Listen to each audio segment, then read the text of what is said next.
Quase que seria desnecessário apresentar o nosso palestrante, mas por questões de que alguém possa eventualmente não o conhecer, ele é professor titular aqui no Instituto de Física de São Carlos, onde coordena o grupo de nanomedicina e nanotoxicologia aqui do Instituto, o famoso GENANO. Ele foi membro afiliado da Academia Brasileira de Ciências, ABC, e é exatamente presidente da comissão que está organizando esta escola, a Comissão do Portal da Escrita Científica da USP São Carlos.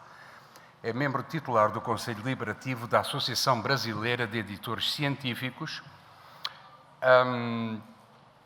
e possui graduação em Engenharia de Materiais pela nossa Universidade Federal de São Carlos. Essa graduação aconteceu em 1997. Tem mestrado em Ciência e Engenharia dos Materiais, também pela mesma universidade, e doutorado em Ciência e Engenharia de Materiais pela Universidade de São Paulo. Fez estágio na University of Massachusetts, at Lowell, nos Estados Unidos, entre 2000 e 2001, e foi professor visitante na Universidade de Joseph Fourier, em Grenoble, na França, em 2010. Tem experiência nas áreas de nanotecnologia, desenvolvimento e aplicação de nanomateriais em medicina, atuando principalmente nos temas correlacionados, nanomedicina, desenvolvimento de nanomateriais para diagnóstico e terapia, polímeros, etc. Atualmente, ele desenvolveu e desenvolve atualmente também o curso de pós-graduação em técnicas de escrita científica em inglês e tem um trabalho impressionante em termos do desenvolvimento e da criação de DVDs e de cursos online sobre escrita científica, ministrando também mini-cursos sobre como escrever artigos científicos e editoração científica em diversas universidades do Brasil e também no exterior. Ele publicou mais de 160 artigos em revistas internacionais e 14 capítulos de livros. Possui mais de 3.000 citações e fator H32. Ele é editor associado da revista The Journal of Biomedical and Nanotechnology e editor da série de livros Nanomedicine and Nanotoxicology, da editora Springer. É com muito prazer que eu chamo o presidente da Comissão Portal da Escrita Científica do Campus de São Carlos, o professor Valtencir Zuccoloto.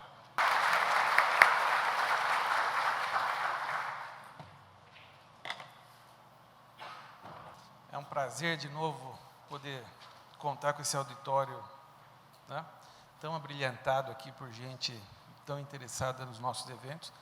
Então, muito obrigado a todos por acharem tempo. A nossa agenda sempre é muito complicada. Obrigado ao Rui, né, sempre abrilhantando e exagerando nas nossas apresentações, né, Rui? Então, muito obrigado por todo esse carinho. Quem daqui faz mestrado ou doutorado? Ótimo. Quem faz pós-doc? Muito bom. Professores, já vi que tem vários. Mais professores do que pós-doc, não é? Levanta a mão os pós-docs. Quase mais professores do que pós-doc, né?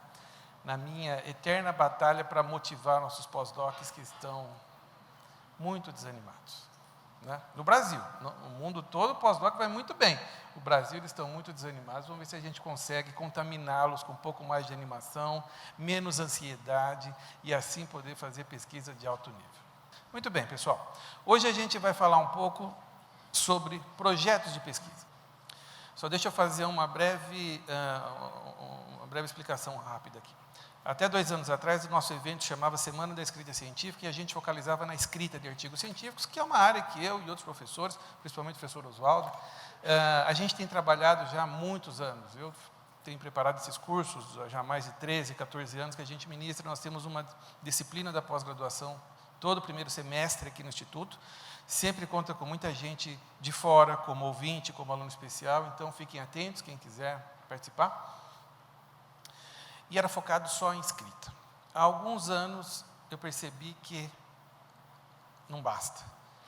tem coisas que vêm antes da escrita que nosso sistema de pós-graduação tem falhado na formação dos nossos doutores. Certo? Nosso sistema quer dizer nós, orientadores, professores, não a CAPES. A CAPES faz muito bem o trabalho dela. Certo? Nós. Nós formamos 16 mil doutores no ano passado. Será que são 16 mil cientistas, pesquisadores, prontos para fazer pesquisa de alto nível? Então, a gente estendeu um pouco mais em coisas que vêm antes da escrita. Então, desde o ano passado, o retrasado, que a gente teve a primeira escola de pesquisadores, o nosso foco é em todas as etapas. Projeto de pesquisa, metodologia, escrita científica e editoração. Esses são os pilares desse evento. E as palestras estão aí distribuídas hoje e amanhã. Recheando todos esses pilares, tem outros aspectos importantes de pesquisa científica. Boas práticas, ética, bases de dados, revisão bibliográfica, ciência de alto impacto. Né? Então, o nosso evento tem esse tripé, projeto, metodologia, escrita e editoração, recheado com temas que estão no dia a dia dos pesquisadores. Tá bom? Então, vamos lá.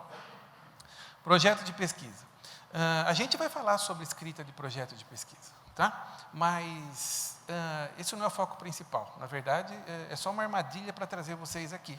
Nosso foco principal é falar do que permeia todo o projeto, mas não tem forma física. É da necessidade de ter ideias e de fazer pesquisa de alto impacto. Mas vamos lá. Então, olha, o primeiro slide dessa primeira palestra de hoje é para tentar convencê-los de que nós temos uma necessidade enorme de olhar para a pesquisa de maneira um pouco diferente. Nós precisamos fazer ciência de alto nível. Isso é redundante, eu sei que é tão óbvio isso, mas que não está no nosso dia a dia. E eu participo do dia a dia de alunos, estudantes, de pós-docs, professores. Então, nos nossos cursos, os cursos que eu tenho ministrado, em muitos lugares eu chego para falar sobre escrita de artigos científicos, mas aí, às vezes eu passo um dia ou dois com os pesquisadores, eu vejo que, com aquela pesquisa que... Isso em qualquer lugar do Brasil, viu? Então, sem nenhum regionalismo.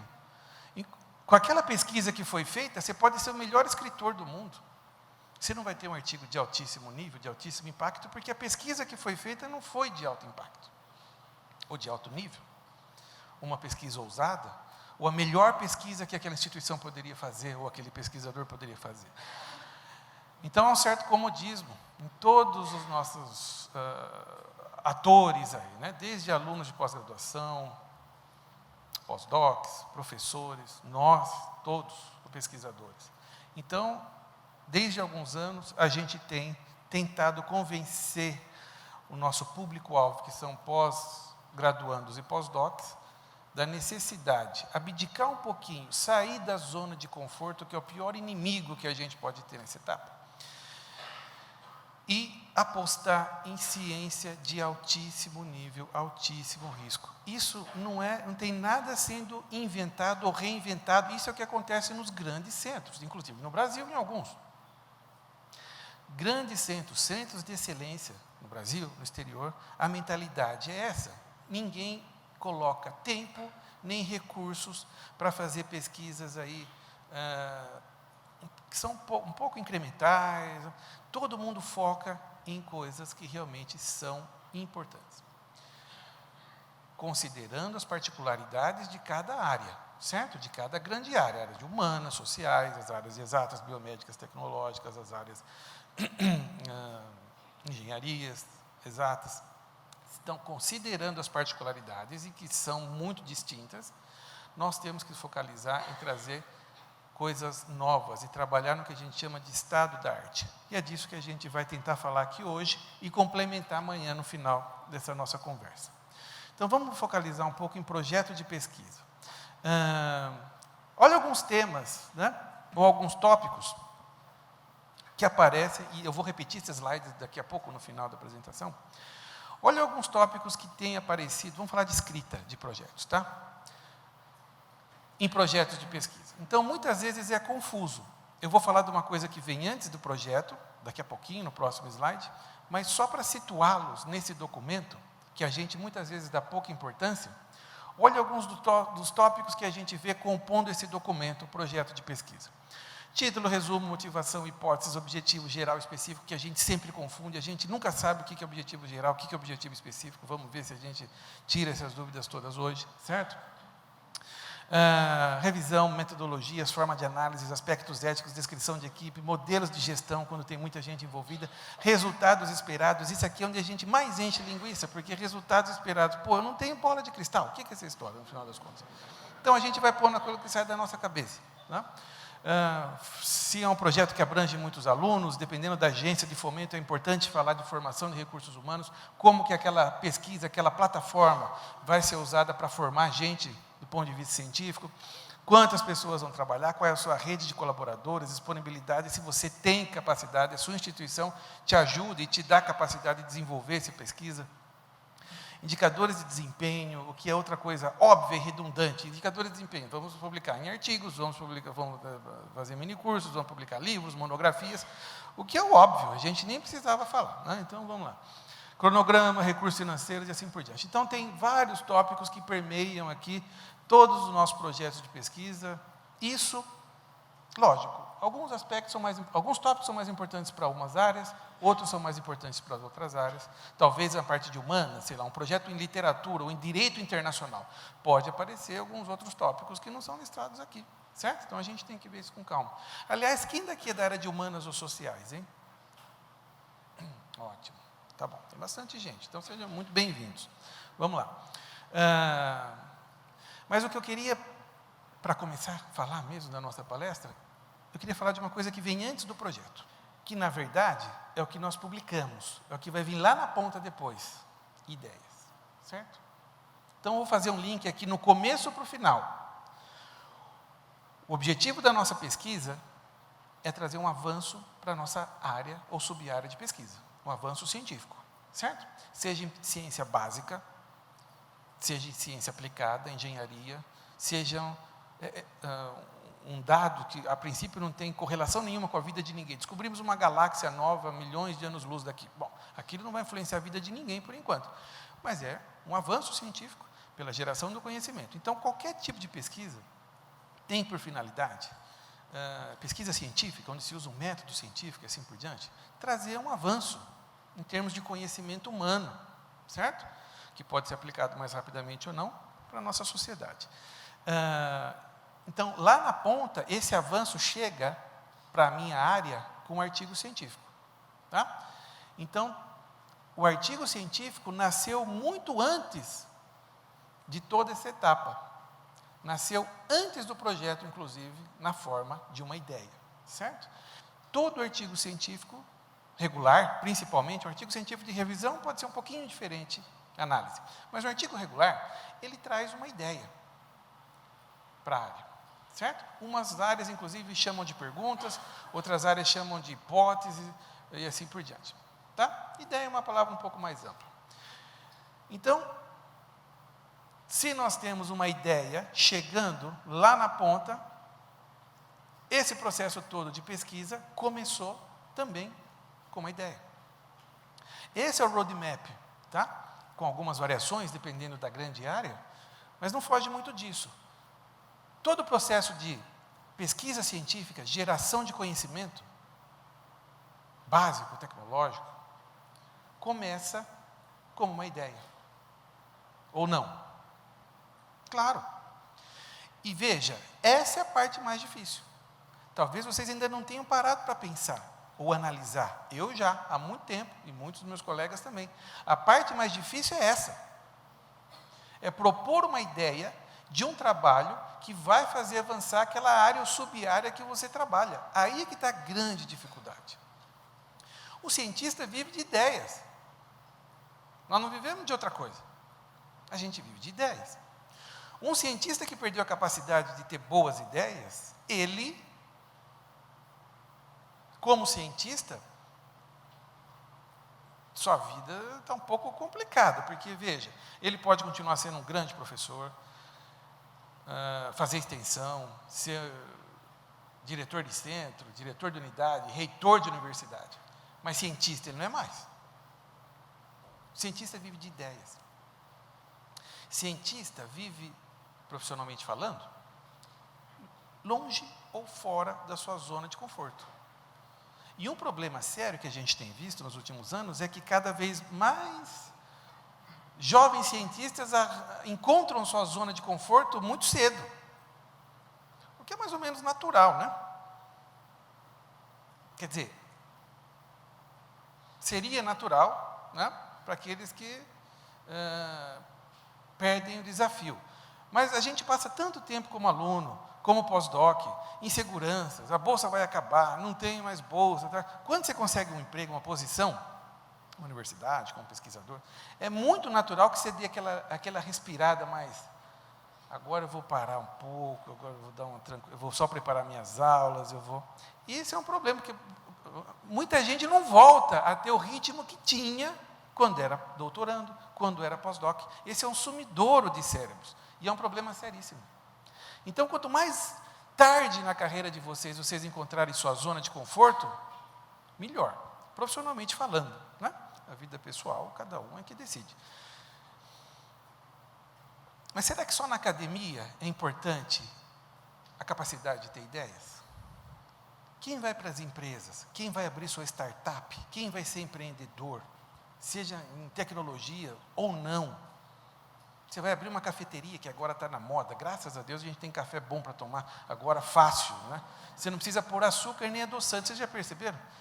A diferença que faz se tomar um café bom, você não precisa pôr açúcar, ele não é amargo. Isso revolucionou o mundo, pô. Então, as empresas vivem do quê? De ideias. Alguém teve uma ideia. Depois que alguém tem ideia, vai lá em Singapura e faz milhões de iPhone. Mas até então, a ideia é que fez toda a diferença. Tá? Tudo nasce como uma ideia. Essas ideias tomam forma física nesse tal de projeto de pesquisa que a gente está falando agora. Depois você tem implementação disso, e aí depende de cada área. Aí entram as disciplinas de metodologia científica. Cada área, ou grande área, tem seu modus operandi de fazer as coisas, certo?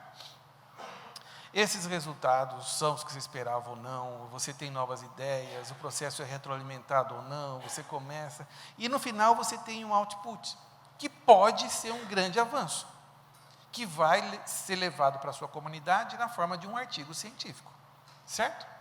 Ou, dependendo da área, para o pessoal de humanas, um artigo, não precisa ser talvez um artigo, talvez uma monografia, um livro seja, né, o documento que faça esse papel. Tá bom? Nas nossas áreas mais de exatas, biomédicas, biológicas, engenharias, é o artigo científico.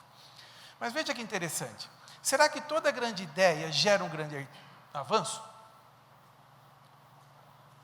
O que vocês acham? Nem sempre. Ainda bem. Quer dizer, ainda bem não. Seria ótimo. Se eu tenho uma ideia, está garantido que eu tenho lá um grande artigo, um grande avanço. Mas não é assim. Não é? Pelo bem ou pelo mal, não sei, não é assim. Aí é que entra o segundo aspecto importante na vida do cientista. Capacidade de ter boas ideias e trabalho. Precisa trabalhar. Ninguém precisa morrer de trabalhar. Ninguém precisa ficar doente. Nós temos um problema sério hoje nas pós-graduações, certo? Problemas de ansiedade, depressão, é uma pena. São problemas terríveis. Mas ninguém precisa chegar a esse ponto, tá? Pelo menos não por causa do trabalho. Mas tem que trabalhar. Por quê? Porque não tem como todas as suas ideias, por melhor que seja, darem certo. Então você precisa testar, viu que não deu certo, modificou, adaptou, não deu certo de novo, começa de novo. Esse é o processo científico. Muito esforço, muito trabalho, certo? Então, principalmente nossos alunos de pós-graduação, nossos pós-doutorados, que estão na frente de batalha da ciência todo dia, precisa se conscientizar de que a gente precisa de volume de trabalho. Umas áreas mais do que... Né, mesmo quem é da parte mais... de áreas mais de pensamentos, de filosofia, mas precisa de esforço puramente intelectual, como os teóricos, ou filósofos, ou teólogos, sei lá, ou mesmo esforço mais físico, de laboratório, de fazer, de quebrar becker, de trocar e subir, queimar a mão, fazer isso. Porque se você não tiver esse esforço, as coisas não saem. Eu não quero fazer crítica a nenhum pós-graduando, mas eu vejo, e nós todos sabemos, muita gente hoje gasta mais tempo em redes sociais do que no laboratório. Isso não vai para frente, não tem como funcionar. Você não precisa trabalhar todas as madrugadas, você não precisa trabalhar final, você tem a sua vida, e deve ter sua vida social. Mas veja se você não está dedicando um pouquinho menos do que você precisaria. Porque sem essa força de vontade também não adianta. Tem que ter volume de coisas. Por exemplo, uma tese bem escrita hoje, pessoal, hoje não, sempre foi assim. Uma tese de doutorado, no final de 3 ou 4 anos bem escrita, é aquela que sobrou coisas, resultados, análises, que você não colocou, sobrou coisa para escrever outra tese. Poderia escrever outra tese com o que sobrou, com o que você não colocou na tese.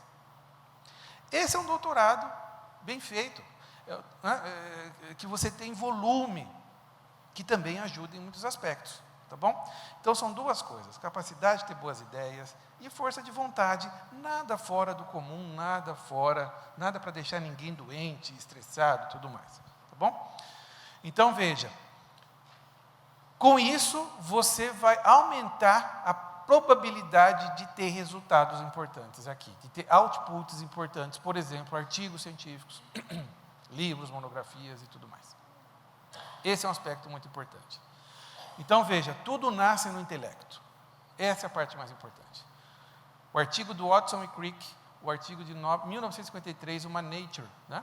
Eles escreviam o DNA, mecanismo de replicação e assim por diante. Mudou o mundo aquele artigo, certo? E vai mudar mais ainda, nesse século que a gente começa. Nasceu onde aquilo? Nasceu dentro da cabeça daqueles dois senhores, rapazinhos, né? Muito simpáticos, humildes, inclusive. O artigo de 1905 do Einstein, publicado na Lander Physics, ficou um tempão ainda lá, estocado nas prateleiras da biblioteca, sem ninguém dar muito valor. Mudou o mundo aquele artigo da relatividade. A gente hoje está comprovando aquilo com as ondas gravitacionais e assim por diante, vai impactar mais ainda. Nasceu onde aquele artigo? Nasceu naquela cabecinha despenteada do Einstein, certo? Ele não precisou de super, hiper, ultra, mega investimento, laboratórios de milhões de dólares. Claro, precisa de dinheiro, equipamento, recursos para fazer pesquisa. Claro que precisa, senão a gente não, né? Mas não é o limitante. Por quê? Nas nossas situações hoje de infraestrutura no Brasil e no exterior, se você tem uma grande ideia, você dá um jeito de botar em prática. Se você no seu grupo não tem tal equipamento, você empresta do outro, você vai para outra universidade, você vai para fora do Brasil, a gente dá um jeito. O que não dá jeito? Se você não tem ideia. E esse é um dos problemas que a nossa pós-graduação está passando. Certo? Pensem nisso, tentem contaminar seus amigos. Então vamos lá. Olha essa notícia aqui, ó, né? Que interessante. Em 2013, esse número já está bem maior, né? Em 2013, a Science publicou esse editorial que um artigo científico era publicado a cada 20 segundos no mundo. Veja que eu estou falando lá na ponta dos artigos para depois voltar aqui na estrutura do projeto de pesquisa, tá bom? Por isso que eu falei que aquela história de escrita de projeto era só para enganar vocês, tá? Então veja, um artigo a cada 20 segundos no mundo é muito ou é pouco? É muito ou é pouco? 3 artigos por minuto, não é? É muita coisa, certo? O artigo científico é um documento que traz um avanço para a área, em qualquer área. Um avanço científico, tecnológico, ou de conhecimento. Não é muito avanço que chega a cada instante? A gente vive isso. A gente resolveu todos os problemas de medicina, de saúde, ninguém morre mais de câncer, de malária, de dengue, de zika. A gente resolveu os problemas econômicos, sociais? Não. Então, veja, com tanto avanço assim, é muito, né? Da hora que nós estamos aqui conversando, 100 artigos foram publicados.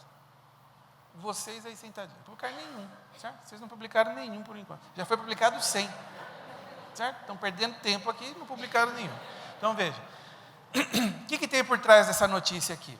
Que muito lixo é publicado, muita porcaria é publicada. E onde nasceram essas porcarias? Ideias que não eram importantes, que foram postas em prática, certo? Então, fujam disso, fujam desse cenário. Focalize em coisas de altíssimo nível. Essa é a ideia que é importante para o seu processo de pesquisa, e essa ideia é o principal componente do projeto de pesquisa, a ideia. Não a combinação de palavras. Nesse caso, não é importante. No artigo é mais importante a combinação de palavras, como a gente vai ver amanhã. No projeto, não. A ideia é fundamental. Certo? Então, pensem nisso, que pode ser uma coisa muito interessante. Tá? A questão das ideias, então. E para fechar essa primeira parte, a gente depois vai na estrutura do projeto de pesquisa. Eu sempre tenho viajado, e um desses congressos que eu participei no exterior, eu vi um trabalho de um grupo americano, nas nossas áreas aí de nanomedicina, que me chamou muito a atenção, não pelos resultados em si, que são fantásticos, mas pela ideia. E eu trouxe isso para os meus cursos. Então, só para mostrar o potencial das ideias. Então, em 3 minutinhos, eu vou falar desse estudo de caso. Nas nossas áreas, a gente trabalha com nanomateriais para diagnóstico, para terapia e tudo mais. Lógico que o câncer é um dos principais alvos de quem trabalha nessas áreas. Né? Então, nesses congressos, tinham tinha oncologistas, tinha pessoal de saúde, tinham farmacêuticos, biotecnólogos, tinha pessoal de biomateriais, todo mundo focalizado nessa temática do câncer. Aí um grupo veio apresentar um trabalho sobre uma doença específica, que é o glioblastoma. Glioblastomas, para quem sabe ou para quem não sabe, são tumores no cérebro, que têm uma característica muito difícil, né? Que eles são muito agressivos. São tumores muito invasivos, significa que as células se proliferam muito rapidamente. Isso é um problema muito sério, certo? O que todo mundo que trabalha nas áreas relacionadas querem desenvolver, inventar, criar uma molécula, um quimioterápico, que consiga matar essas células o mais rápido possível. Todo mundo quer desenvolver isso, melhorar um quimioterápico, ou combinar esse quimioterápico com uma radioterapia, é o que todo mundo busca. Ou seja, a gente busca impedir essa característica. Mas aí, esse grupo que eu estou falando, pensou diferente. Por que a gente não usa essa característica ao nosso favor e não contra? E olha o que esse grupo propôs para tratar glioblastoma. Eles propuseram fazer uns canudinhos, uns conduítes, furadinho, um dispositivo assim, um canudinho, que você implanta, não é um procedimento muito invasivo, mas lógico que é invasivo, você implanta no cérebro, põe lá em contato com o tumor, de maneira que as células, em vez de crescerem muito rapidamente dentro do cérebro, vão crescendo e saindo pelo canudinho. Um negócio doido, né? Ridículo, na verdade. Bom, olha o que os caras conseguiram. Todo mundo conhece o tema, todo mundo sabe das propriedades, um grupo pensou diferente. Esse é o cara, esses têm que ser a inspiração para vocês. Vocês já ouviram a expressão pensar fora da caixa? To think out of the box. Isso é importantíssimo, pessoal. Enquanto você está contaminado pelos seus orientadores, pelas outras pessoas do seu grupo de pesquisa, pelos seus professores, que sempre já estão acostumados a pensar naquela linha, né, aquela linha de pensamento para resolver problemas e tal. Talvez, se você olhar de fora, de maneira diferente, você consiga pensar de maneira diferente nas soluções e propor ideias. É o que aconteceu aqui. Lógico que muitas dessas ideias vão ser absurdas e ridículas, você já descarta imediatamente. Outras vale a pena testar, mas você vai ver também depois que era ridícula.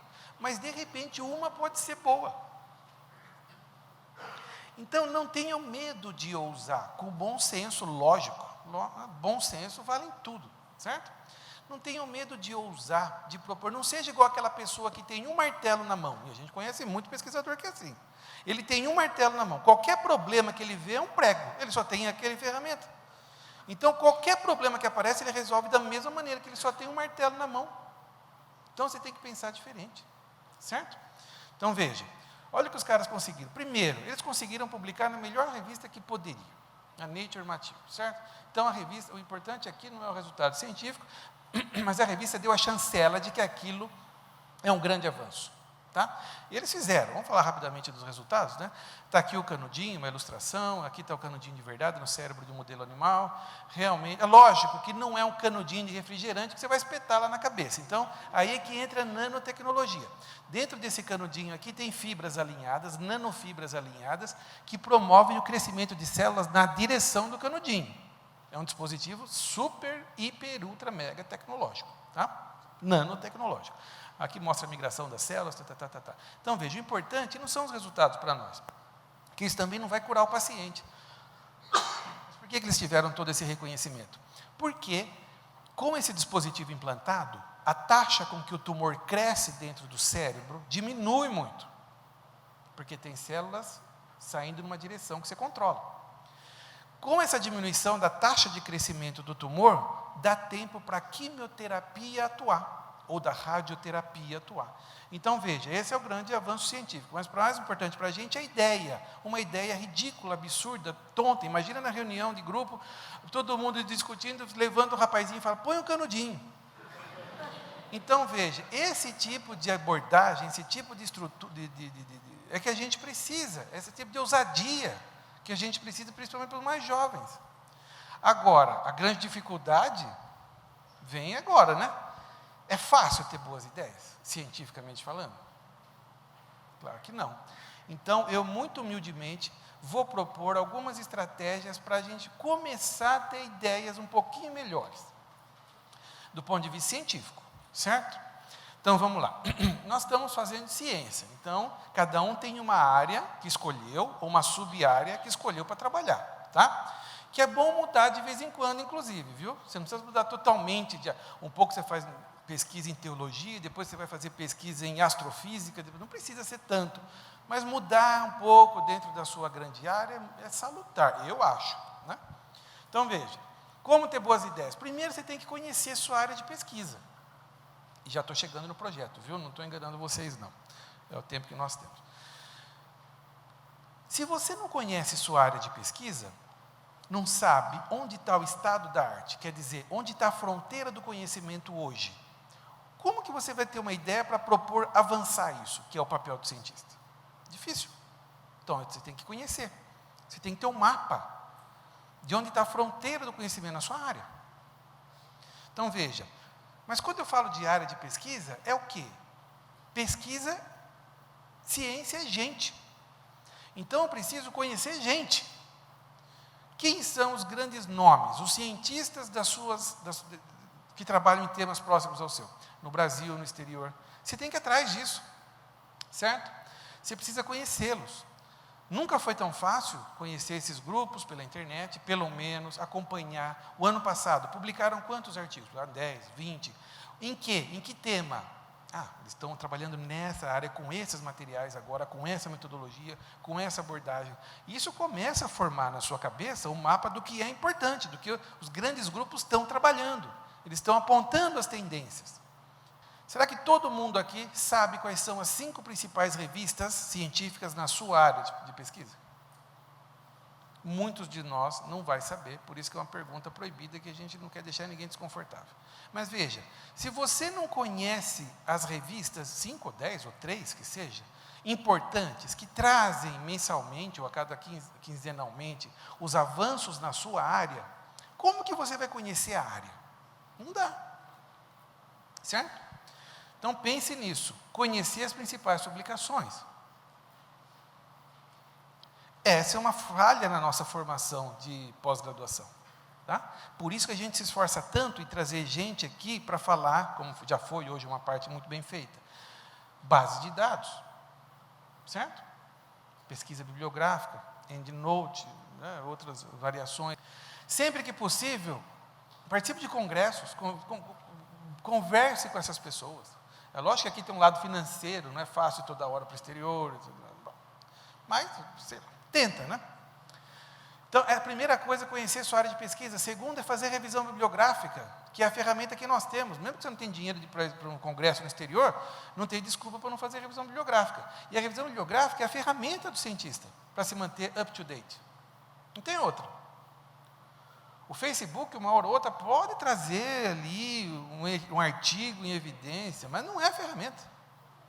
A ferramenta são as bases de dados da sua área. É você sentar ali na frente e, em 5 ou 6 minutos, estipula os anos, coloca as palavras-chave, você tem a área ali, tá?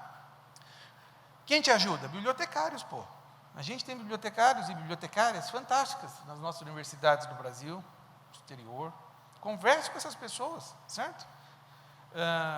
Conheça as bases de dados, encontre esses artigos, mas nada adianta também ter um monte de artigo no seu computador se você não se mexer. Então, aqui entra a segunda parte, se mexa. Estude um pouco aqueles artigos, pense, ouse, implemente, assim por diante. Então, essas são iniciativas que podem te ajudar a começar a ter boas ideias. Criar essa cultura de trabalhar na fronteira do conhecimento, no estado da arte. Mas não é de hoje para amanhã. Isso leva tempo, leva semanas, leva meses. Algumas áreas, o estado da arte, o que todo mundo trabalha, o que todo mundo busca hoje, é mais difuso, é mais difícil de reconhecer do que outras áreas. Tem áreas ou sub-áreas que parece que toda a comunidade busca aquilo, certo? Outras áreas não, é mais difuso. Então, é mais difícil para você ter esse mapa, mas você precisa disso, certo? Então, pensem nisso, pessoal. Isso é uma coisa extremamente importante. Principalmente a revisão bibliográfica. Não faça como a maioria ou alguns dos nossos alunos hoje. O aluno de doutorado, começa o doutorado, ele faz uma revisão bibliográfica para escrever o projeto. Ele só vai fazer outra revisão bibliográfica depois de 4 anos para escrever a tese. Não tem. Ou é o cara mais sortudo do mundo e consegue trabalhar em alguma coisa que no final dá uma grande publicação, porque é um grande avanço para a área, ou não dá certo. Ou fica penando a vida inteira para publicar um artigo, né, em qualquer revistinha aí, e isso desanima, isso acaba com o camarada. Lógico, começou errado lá atrás. Pô. Então, isso vai afetar seu lado psicológico, afeta mesmo. Tá? Pensem nisso. Alguma dúvida, algum comentário? Ah, bom, a gente aqui, desculpa, nós estamos em outro formato aqui, deixa para o final. Muito bem, vamos falar um pouco então da estrutura do projeto de pesquisa, lembrando que o mais importante de qualquer projeto é o que vem antes da escrita, é a ideia, é a capacidade de conhecer a área, capacidade de reconhecer o estado da arte e, de vez em quando, propor alguma coisa que faça avançar isso, certo?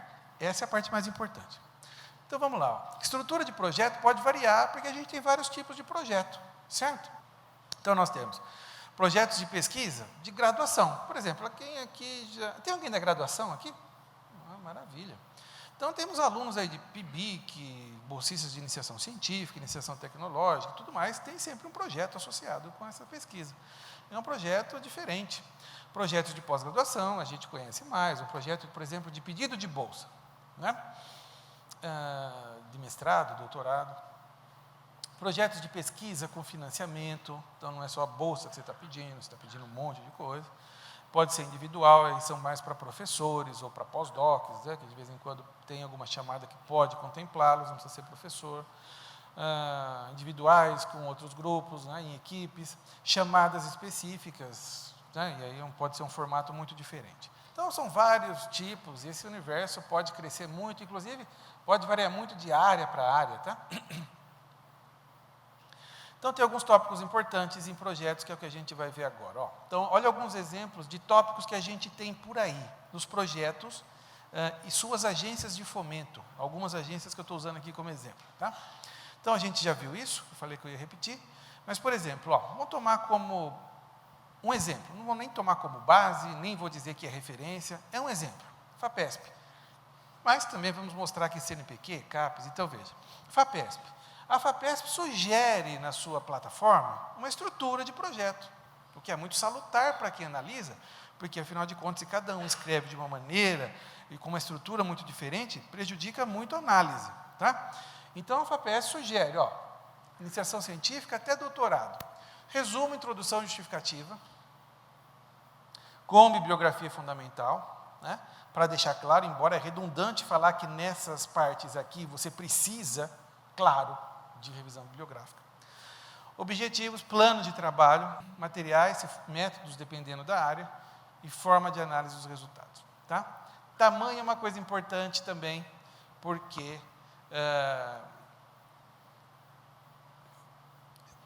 a maioria dos nossos projetos a gente escreve como uma ferramenta de avaliação por alguém. Alguém vai avaliar aquilo, certo? Alguém vai analisar. Por um motivo ou por outro, para te dar a bolsa, para te conceder os recursos, mas alguém avalia, tá? Então vai ter um ser humano do outro lado, que pode conhecer muito da sua área de pesquisa, ou que pode não conhecer nada, ou que pode estar no meio termo entre esses dois casos. Ele pode ter bom senso ou não, ele pode ser muito bonzinho, ou pode ser muito mal educado na sua análise. Ou seja, é um ser humano, que pode sair, cabeça de referir, a gente diz que pode sair qualquer coisa. Mas que pode também ser um cara mais, então, que pode se incomodar com o tamanho das coisas. Eu, por exemplo, me incomodo muito com o tamanho do documento. Então, você ter noção e bom senso do tamanho necessário para um bom projeto já é uma grande coisa. Vocês acham que algum parecerista da FAPESP, CNPq, CAPES ou qualquer outra coisa vai analisar um projeto de pesquisa com 150 páginas? Não. Então tem coisa que a gente concorda, certo? Com 80 páginas, eu estaria fora, certo? Com 60, com 50, já começa. Então, a FAPESP até propõe aí 20 páginas, então isso é uma coisa importante. Temos que ter a capacidade de condensar, combinar palavras naquele espaço, certo? Por isso que não é tão fácil assim. FAPESP de novo, projeto de pós-doutoramento agora, ou um projeto de um professor que quer pedir pesquisa, tá? Um projeto de pesquisa. Projeto regular, ou mesmo jovem pesquisador, o temático. Tá?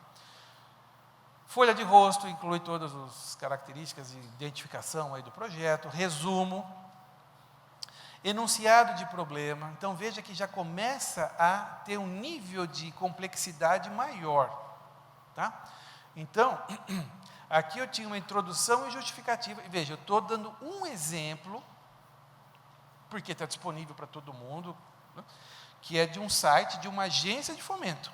Poderia ser de outra e poderia também não pegar nenhuma como exemplo. Tá? Mas é só um pequeno lastro. Então, veja, enunciado do problema. Aqui começa a exigir do pesquisador uma capacidade de análise da sua área de pesquisa. Enunciado do problema. Primeiro, qual é o problema? Como que você sabe que tem esse problema? Ora, porque o gap da minha área hoje é esse, todo mundo busca isso. Então, isso vem lá atrás, conhecer sua área de pesquisa. Certo? Enunciado do problema, resultados esperados. Essa parte é chatíssima de escrever. E eu nunca sei o que escrever nessa parte. Porque é mais ou menos o óbvio. Ora, para reescrever resultados esperados, eu tenho que ler o que eu coloquei como objetivos. Certo? Primeira coisa. E aí a gente propõe que aquela plataforma poderá ser usada como um mecanismo de diagnóstico para um número grande de pessoas infectadas a baixo custo, É difícil escrever isso sem encher linguiça, tá? Mas eu preciso primeiro conhecer meus objetivos. Então, vou lá lembrar o que eu pus como objetivos, tá? Mas é uma parte muito chata de escrever, resultados esperados, certo? Desafios científicos, isso aqui é importantíssimo, e eu só consigo escrever isso daqui, de científicos e meios para superar. Eu só consigo escrever isso se eu conheço bem a minha área, se eu conheço bem as metodologias, certo? Se eu preciso, por exemplo, do LHC, do acelerador de partículas que está lá na Europa, eu tenho que botar isso aqui. Limitações de infraestrutura, ou limitações de metodologias mesmo. Então, é um tópico importantíssimo. Cronograma, né? Lógico, isso daqui, o cronograma sai da sua cabeça, mas tem um pouco de bom senso. Tais e tais análises, 6 meses, depois a segunda etapa de análise experimental e análise, mais 6 meses e assim por diante. Tudo isso vem com mais respaldo, quanto mais você está engajado, quanto mais você conhece como é a pesquisa nessa área. Tá? Disseminação e avaliação, a agência de fomento está pagando, está financiando aquilo, e ela quer saber como que isso chega para os pares, como que os avanços que você vai conseguir chega para os pares, artigos científicos, ou chega para a sociedade. certo? Jornalismo científico, que é o que o nosso colega Rui faz muito bem feito aqui no Instituto, ele com a Tatiana. Transformam as coisas complexas que a gente tem no nosso laboratório em uma linguagem bastante simples para a comunidade que não é cientista, mas que paga a conta. Disseminação e avaliação, outros apoios, ou seja, se tem mais ajudas e assim por diante. Então, essa aqui é uma estrutura de projetos aqui para a FAPESP. Olha aqui uma chamada específica do CNPq, de alguns anos atrás, 2 anos atrás. Olha a estrutura do projeto, deixa eu ver se tem mais. Não, a estrutura do projeto que o CNPq sugeria, era um dinheiro do Ministério da Saúde, né?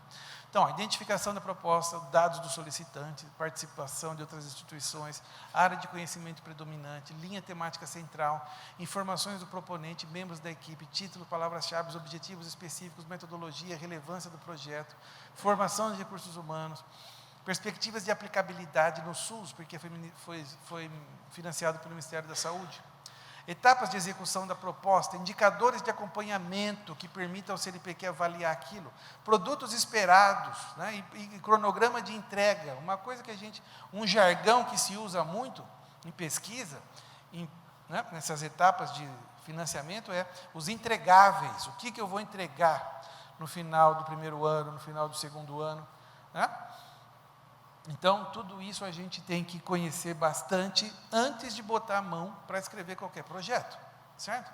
Perspectivas concretas, colaborações, infraestrutura, se você tem apoio ou não, e assim por diante. Então, há uma variedade enorme de estrutura com relação a projetos, tá? Especificamente, você tem que ver caso a caso. Se você vai fazer um projeto de doutorado ou de pós-doutorado para submeter para alguém, para um programa, ou para uma agência de financiamento, vai primeiro buscar para ver se essas agências sugerem algum formato específico ou não, porque isso é o primeiro passo, tá bom? Mas vocês podem perceber que tem coisas que sempre permeiam, né? Área do conhecimento, objetivos, relevância do projeto, isso está muito ligado com o enunciado do problema.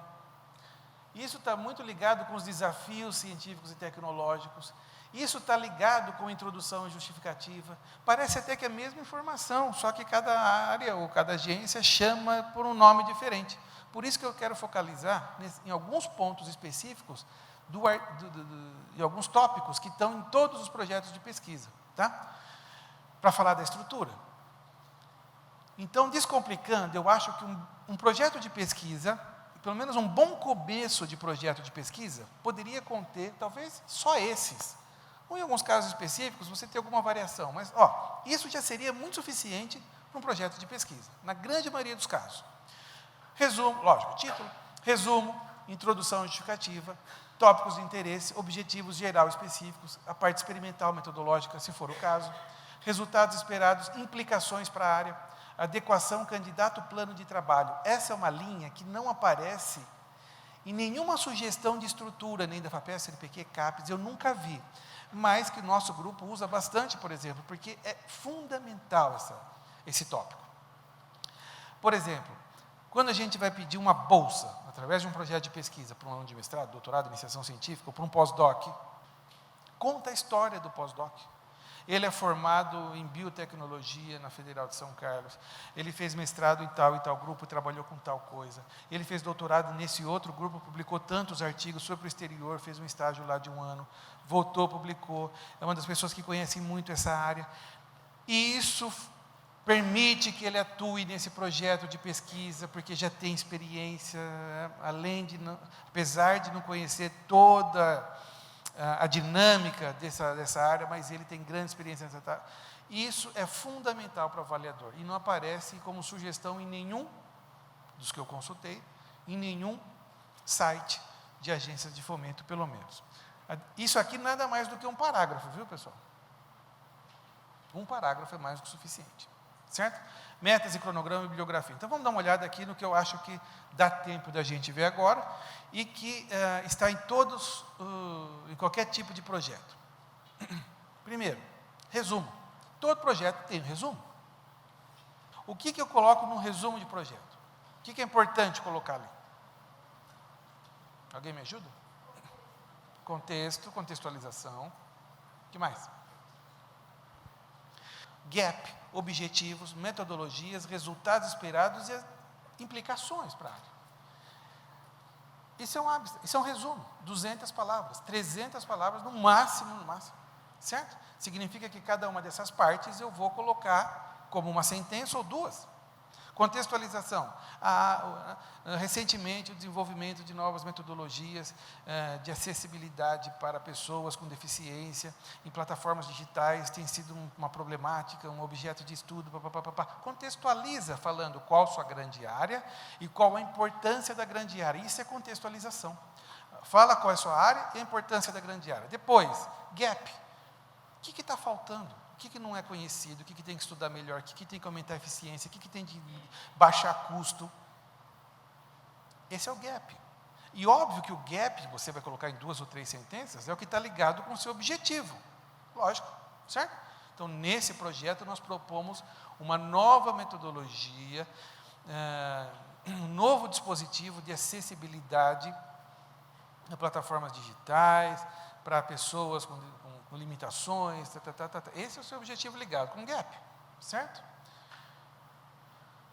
Metodologias, muito rapidamente, porque depois vai ter uma sessão boa, principal, importante lá dentro do projeto, então, muito rapidamente, metodologia, resultados esperados em 1 ou 2 sentenças, né? Com isso, novas plataformas podem ajudar no deslocamento, na acessibilidade, assim por diante, e implicações para a área, tá? Se for o caso.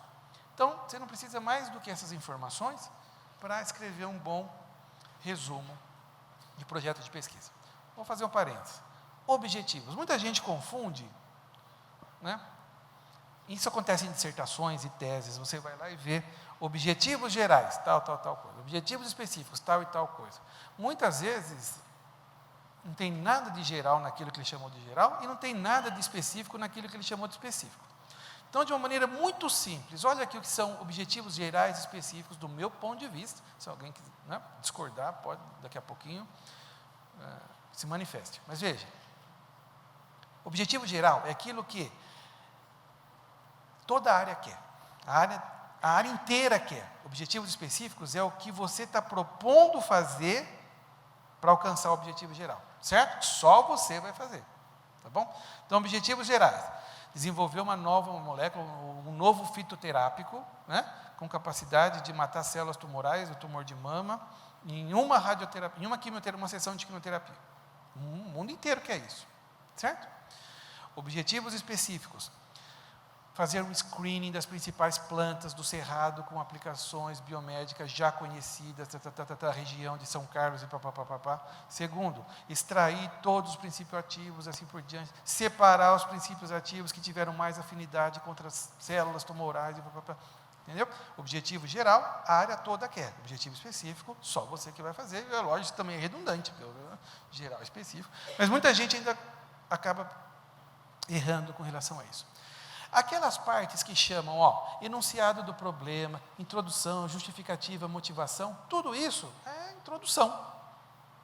É uma parte de contextualização que tem que ter em todo projeto de pesquisa, certo?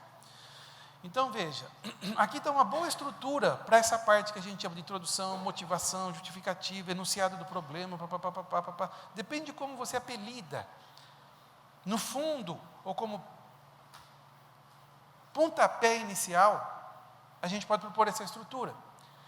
Contextualização. Então, essa sessão você vai, lógico, no abstrato, você já pôs contextualização em uma sentença, não citou ninguém, não há referência no abstrato, certo? O gap, você já falou em 2 sentenças, você não citou ninguém. Aqui é onde você vai detalhar aquilo. Então, você vai falar da sua grande área. Por que ela é importante? O que todo mundo busca, certo? Você vai falar dos problemas aqui com citação, você vai trazendo as referências, processo de citação e referenciamento, certo? Revisão bibliográfica, tá? Depois você vai falar do estado da arte, ou você pode falar do estado da arte antes do gap, né? Tanto faz. Mas o estado da arte, hoje, o que tem na casca, na fronteira?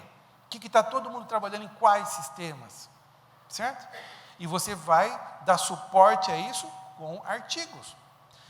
Faz sentido artigos recentes, certo? Estou falando do estado da arte, do que há de mais, pode não ser tão novo, mas depois daquilo também não houve grandes avanços. Então, veja, Os artigos que eu vou citar aqui são artigos recentes, de ontem, da semana passada, certo?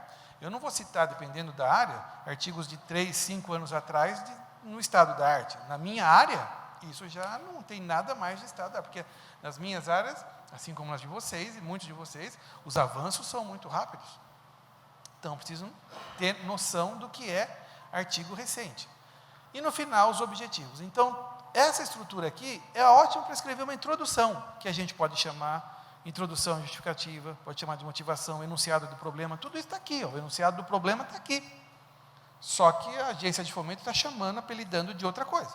Então, uma introdução bem escrita já leva enunciado de problema, já leva motivação, leva justificativa, tudo isso, e os objetivos também, lógico. Certo, pessoal? Não precisa mais do que isso, tá? Mas o importante, ó, e nós chegamos no limite aqui do nosso tempo. Consulte seu orientador. Para o pessoal aqui de iniciação científica, mestrado, doutorado, a escrita de um projeto de pesquisa é uma escrita a 4 mãos, pelo menos, certo? Lógico que um aluno de mestrado, um aluno de doutorado que está começando agora num grupo, numa área, é muito difícil, vai levar um tempo para ele conhecer todo o estado da arte, propor avanços. Então, é um trabalho em conjunto. Tudo bem que você trabalhe um pouco mais, você dá as coisas mais mastigadas, coloca no papel, o seu orientador vai analisar depois, vai revisar, assim por diante. Ou outros membros da equipe, um pós-doc, sei lá, um doutorando, se for o caso. Mas é um trabalho em conjunto, isso é que é importante, tá? Consulte os seus bibliotecários, porque o processo de revisão bibliográfica é fundamental para fazer projeto, para escrever projeto de pesquisa. Você não escreve projeto de pesquisa se você não tiver com uma boa revisão bibliográfica recente, para saber o que tem de importante, conhecendo sua área de pesquisa. Mas lembra sempre, ó, o mais importante é a ideia. Pode ter certeza, o que vai garantir que você vai conseguir a bolsa, o que deveria garantir, né? O que deveria. Sua bolsa de mestrado, sua bolsa de doutorado, seu pós-doc, é a qualidade do avanço científico que você acha que vai ter com aquele projeto. Diferente do artigo científico, a maneira como você escreve o projeto não influencia, não impacta muito a análise. Embora a gente, como revisor, fala, esse projeto está um lixo de tão mal escrito. Mas isso não chega, não deveria, bom, a não ser naqueles casos em que não tem jeito mesmo, né? Se o cara não entende nada do que está escrito, não tem como analisar. Mas a escrita não é limitante, certo? Para o seu projeto ser aprovado ou não.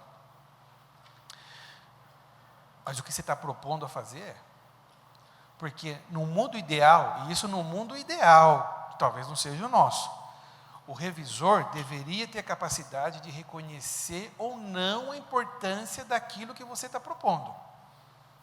Se você tomou pau numa disciplina lá no mestrado, lá atrás, né, tudo bem.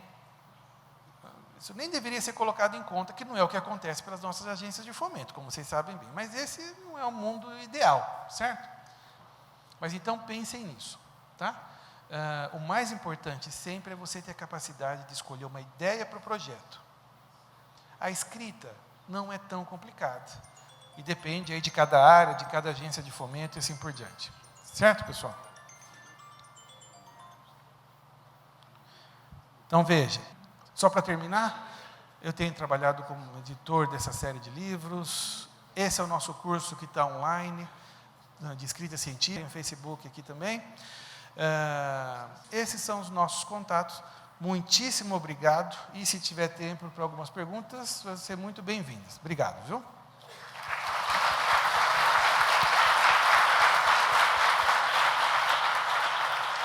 Muito bem. São 12h05. 3 perguntas. Queria agradecer, parabenizar pela fala, acho que foi muito clara e, sendo da área de humanas, eu também me senti muito contemplada. Que bom. Fiquei pensando um pouco nessa dicotomia que a gente começa a ter, ou numa cobrança cada vez maior de ter uma implementação associada com a pesquisa. Imagino que em outras áreas, mas na educação, por exemplo, o pessoal está preocupado em levar coisas para a sala de aula que vão resolver os problemas da educação. Entendo.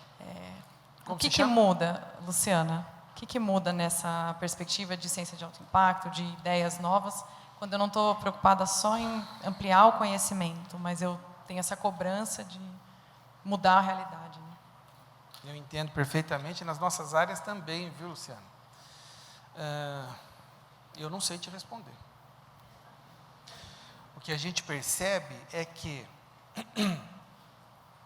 quando tem muito dinheiro numa família, talvez as brigas sejam menores, as cobranças também. Quando falta dinheiro para dividir em monte, tudo começa a se complicar. Inclusive, o papel da ciência como agente imediato de transformação social. E aí, as nossas agências de fomento sofrem pressão dos governantes, dos políticos, de onde vem o dinheiro, para que os resultados apareçam rápido. Em ciência, às vezes, isso não faz sentido, principalmente em determinadas áreas. A sua ainda é uma área que ainda isso aparece. Você tem uma aplicabilidade até que relativamente. Se você pensar em outras áreas, como astrofísica, por exemplo, eu tenho colegas aqui, como é que você justifica que a aplicabilidade daquilo é muito complicado? E não deveria, porque ciência, a geração do conhecimento aplicado é ótimo, mas pode ter outras áreas ou sub-áreas que todo mundo tem o direito de trabalhar e escolher, que não tem uma aplicabilidade imediata. Então, eu não sei o que te responder. No momento que a gente vive, as cobranças por coisas rápidas, para poder mostrar, são terríveis. A FAPESP mesmo, eu não estou aqui fazendo propaganda para a FAPESP, não tenho nada contra a FAPESP, mas também alguns alunos meus que não conseguiram suas bolsas têm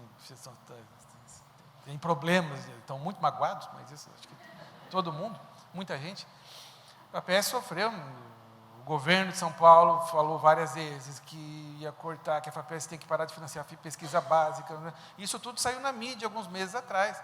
Então, essa pressão acaba revertendo aonde? Análise. Quem que é a FAPESP? O revisor, que recebeu uma recomendação de alguém para, olha, vamos tentar dar uma prioridade para coisas mais aplicadas.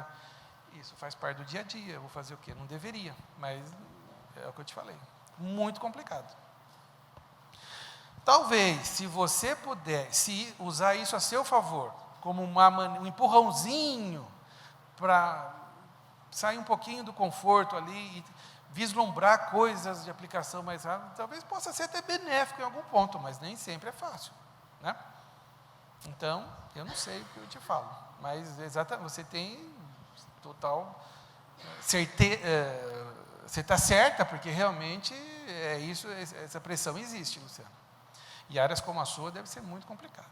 Gostaria de parabenizar pela fala. Obrigado. Assim como uma colega, eu venho dentro da minha formação, eu venho da área das ciências biológicas, depois faço uma migração para a área de humanas, especificamente na área de ensino de ciências, então a gente consegue observar bem a transposição que existe hoje sobre esses métodos dentro das diversas ciências, né? Com certeza. O meu questionamento, eu acho que vem um pouco de encontro que a colega tinha falado. Em algum momento da fala você falou sobre um trabalho que é feito sobre a possibilidade de transpor esse conhecimento científico para uma linguagem mais comum, né, mais coloquial, que seja de acesso dos outros públicos, né? Existe dentro dessa sua proposta de projeto de pesquisa, além dessa possibilidade de atendimento a essas demandas sociais, existe um cuidado também no processo de disseminação desse conhecimento, na popularização da ciência? Será que não seria uma possibilidade de atendimento a isso que a colega tinha falado? Como você chama? Marcos. Com certeza, Marcos. Inclusive, algumas agências pedem, o CNPq pede lá a sua forma de divulgação, por exemplo. Com certeza. O problema é que muitos de nós, como pesquisadores, muitos são ótimos, extremamente hábeis para fazer isso. Muitos de nós, não. Né? Aliás, é um problema de comunicação com a audiência. Só isso.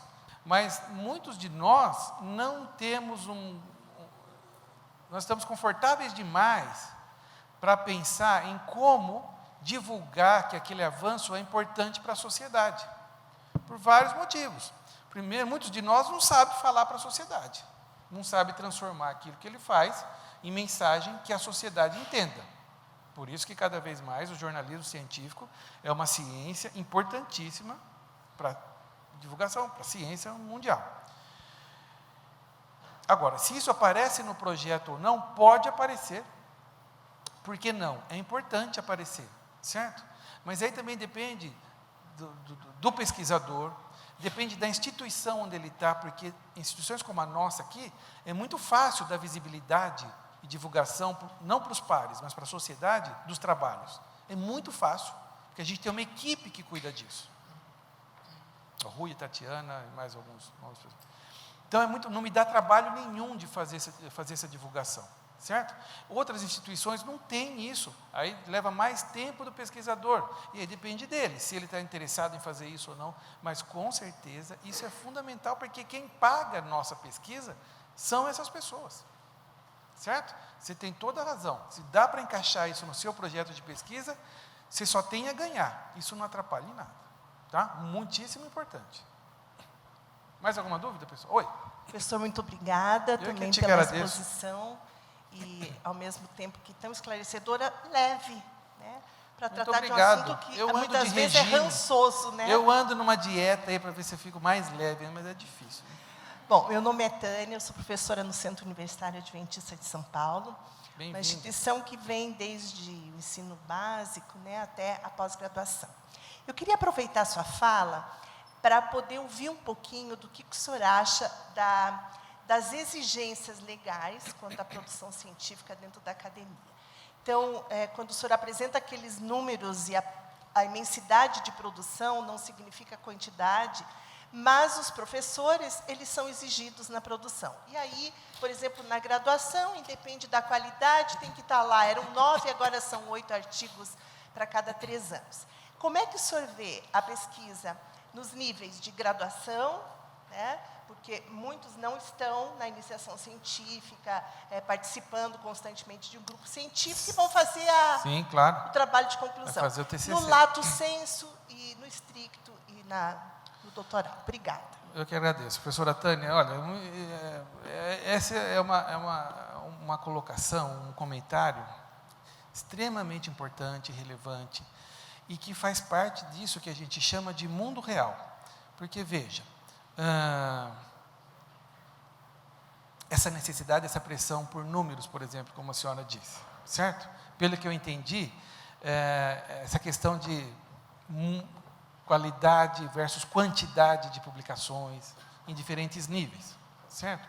Então, veja, nunca foi tão claro como é hoje que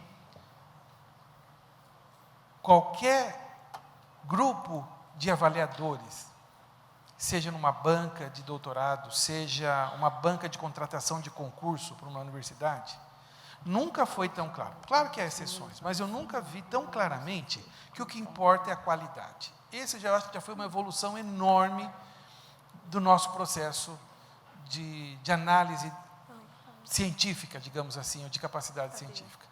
Hoje, professora, qualquer banca que eu participe, que a gente vai, um aluno que termina o doutorado com 30 artigos, o outro que terminou com 8, o com 30 artigos não sai na frente. A gente vai ver o que tem nesses 30 artigos. E muitas vezes, aquele que está lá com 5 ou 8, ganha no final. Porque o que cada vez mais, essa questão de você fez alguma coisa de impacto realmente grande, e isso faz toda a diferença. Então, é um ponto muito positivo, eu acho, nessas instâncias de avaliação, digamos assim. Agora, o que eu falo do mundo real é o seguinte: agências de fomento, em algum momento, professora, não tem como fugir de tabelas com números. Não tem. A CAPES, o CNPq, FAPESP, em algum momento eles vão se deparar com indicadores, parâmetros que são numéricos. E aí, mesmo que eles estejam muito, lembrando que, respeitando as particularidades de cada área. Na minha área, publicar 20 artigos por ano é muito comum. Em outras áreas, publicar 1 ou 2 artigos por ano, um grupo de pesquisa, é muito comum e muito bom também. Então, respeitando as particularidades de cada área, né? Mas, em algum momento, você tem que cair em numerologia de alguma forma. eu já participei de várias comissões, CNPq, CAPES.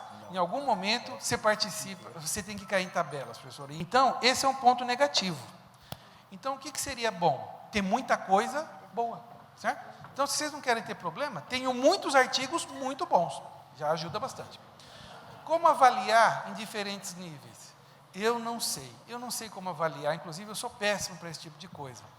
Mas temos que ter parâmetros muito claros do que se espera de um aluno na graduação, do que se espera de um aluno na pós-graduação, lato sensu, do que se espera de um aluno que trabalha o dia todo, por exemplo, vai para a escola à noite, com todo o esforço do mundo, o que se espera de um aluno estrito sensu, que dependendo da instituição, ele é extremamente mimado, tem tempo de sobra, certo?